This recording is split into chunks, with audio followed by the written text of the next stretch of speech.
As soon as we get off the elevator, I know something is wrong. Our apartment has no mat in front. The muddy boots and fake flowers are gone. The doorway looks empty, abandoned, like nobody lives here. Who took our stuff? Intruders? Strangers? Squirrels. Fetch man opens the door, and I race inside. Nose to the floor, I sniff for clues. But all I smell are Food Lady, Fetch man, and Hattie, my own family. I rush into the eating place. Apparently, Food Lady is not aware that things are missing. She gives me a quick pat, then sighs, like she has a big job to do. She's completely focused on a pile of boxes. Packages. My tail goes nuts.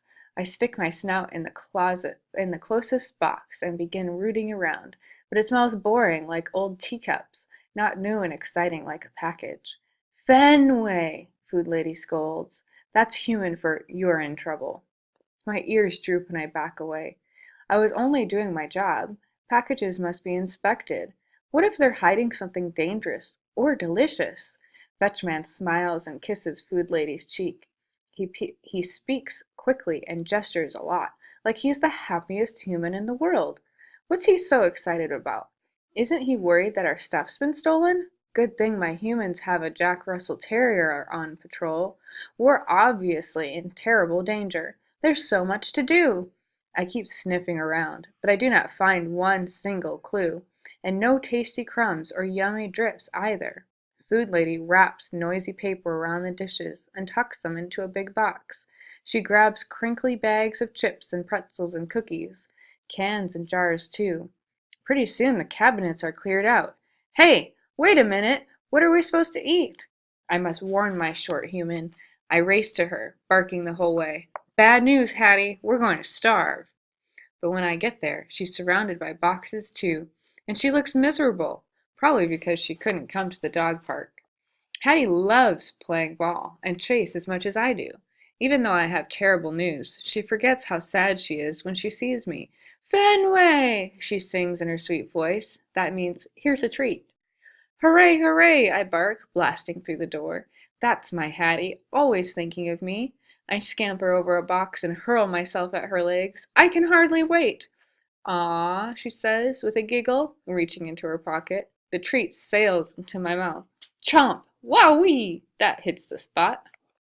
Hattie pats my head and gazes into my eyes, her face back to being sad, like that was the very last treat. That's what I was saying, Hattie. We've been wiped out, I bark, probably by squirrels. Her shoulders sink with the horrible realization. I nuzzle her ankle. Don't worry, your protector is here. She must be feeling worse than I thought, because her dark eyes go right to the way up high shelf.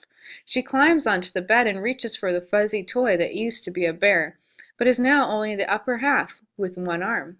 Uh-oh! That means something scary is happening, like a stormy night with rain and boom kabooms. Hattie pulls the used-to-be bear off the high shelf.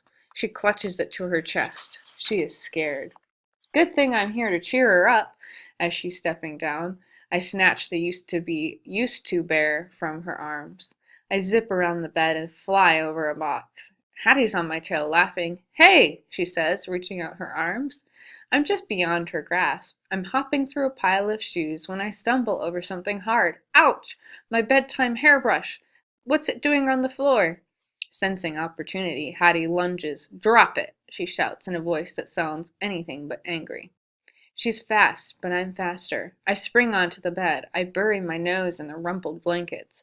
They smell like mint and vanilla, just like she does. Hattie flops down beside me, smiling. She takes the used-to-be bear and grabs me tight. Best buddies, she coos. She kisses my brown paw, then my white paw. She showers my neck with kisses, our favorite snuggle game. I slobber her cheek as she giggles. She's the best short human ever. Food Lady appears in the doorway. One hand's on her hip, the other's pointing at the boxes. Hattie, she scolds. Hattie smiles to disappear as she bolts up. I hop off her chest. She smells worried. I know how she feels. I wait for Food Lady to start yelling in a bossy voice, but instead her words I hear are Hattie's. She sounds anxious. She picks up the long jump rope that she brings to the place where short humans with backpacks go. She shows Food Lady a card. I catch a whiff of hardened frosting from the time a pack of short humans invaded, and I warned Hattie that her treats were on fire. As Hattie goes on, Food Lady's angry face gets softer and softer, until it turned to sad. "Oh, baby," she says in a soothing tone. She sits next to us on the bed. Hattie leans into her arm. Food Lady strokes Hattie's bushy hair. I nuzzle in under Food Lady's hand. "I could use a few strokes too, you know," I whimper, right behind this ear. Food Lady rocks us gently the way she did when Hattie's knee was hurt. She gives us both a pat and gets up. "Okay?" she asks. Hattie nods and sniffles a few times. "Okay," she says, but I know she's still worried. Hattie's sad and scared and packing things. It reminds me of something. But what? If only I could think of it. When Food Lady's gone, Hattie tosses the jump rope into a box and clothes. Whoosh! And shoes. Clunk! She picks up the used-to-be bear and squeezes it tight. And then I remember what this reminds me of. It was right before Hattie disappeared for 2 whole nights, and something terrible must have happened to her. Because when she finally came back, her clothes smelled horrible, like burnt marshmallows and squirrels. Oh no! Could it be happening again? I knew something was wrong. Hattie is leaving. Hattie is leaving. I spring up and run in circles. She can't go, at least not without her loyal dog. Hey, if I stick by her side, she'll have to take me with her. Wowee! It's the best idea ever. As Hattie turns from box to box, I'm on her like fur. When she closes the last one, she heads for the door. I beat her to it. She leaps over me and I chase her to the eating place. Food Lady standing at the counter licking her fingers. She looks up and holds out a white bag that smells like donuts. "Breakfast," she calls. "Yippee!" I bark, racing to Food Lady's feet. Hattie squeals, then grabs the bag and crinkles it open. I leap on her legs and lick my chops. Hattie bites into a squishy donut. A lovely glob of goo drips right into my mouth. Vanilla. I swallow quickly. "More, please," I bark, jumping on her legs again. Hattie giggles, but when Food Lady crosses her arms, she stops. Right then, a rattling sound at the front door. Intruders. I charge into the lounging place as the door swings open. I'm ready to pounce. It's Fetchman. He was gone? I spring up and paw his knees. "I miss you so much," I bark. "Is it playtime?" But he's all business, and he's not alone. A group of large strangers follows him in.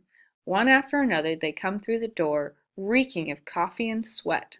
A suspicious combination, and Fetchman is not making one move to stop them. "Hey, who are you? Why are you here?" I bark, lunging towards them, but stopping a safe distance from the first stranger. He's a lot bigger than Fetchman. "Shh," Fetchman says.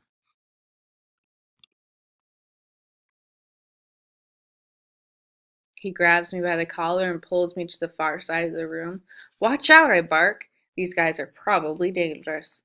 As if to prove my point, the very large strangers begin lifting the boxes. One of them takes the flashing screen right off the wall. "Can't you see they're stealing our stuff?" I bark, wiggling and kicking. "Let me go. I must be free to do my job."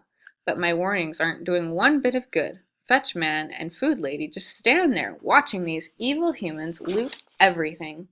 "Let me at 'em. Seriously, I can take these guys." I pull, I twist. I'm desperate to get loose. I'm about to choke myself when Fetchman deposits me into the eating place.